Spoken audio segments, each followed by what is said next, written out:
አሁን እግዚአብሔር እኛን ለማዳን ሰው በመሆኑ ውስጥ ሶስት ነገር ላምጣ። አንደኛው ስጋ ሳይለብስ ዝም ብሎ ከሲኦል ውጡ ማለት ይችላል። ትህትናና ፍቅር ለመግለጽ ነው እንጂ የመጣው።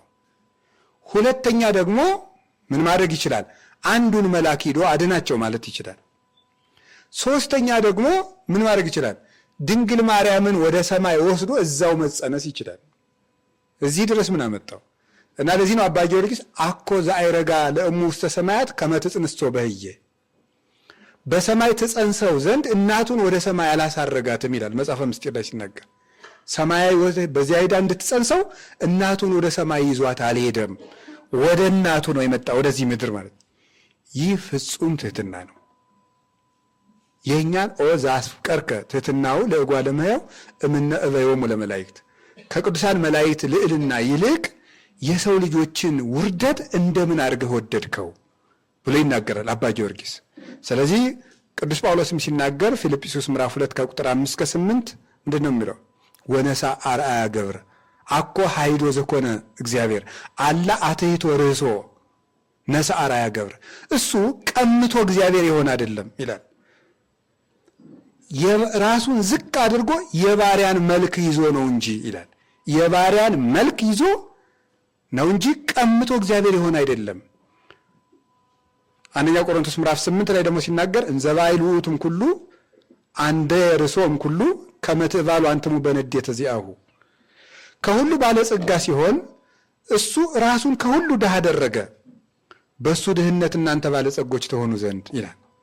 ስለዚህ እግዚአብሔር ይህንን ወደኛ መምጣቱ ፍጹም የሆነ ትሕትና ነው። ሲመጣም አንደኛ ለመልከቱ ማን የባሪያን መልክ መልበስ ይፈልጋል? ጌታ ሆኖ ማንም አይፈልግም። መድኃኔዓለም ብቻ ነው ይህን ማድረግ የቻለው። የባሪያን መልክ ለብሶ መጣ።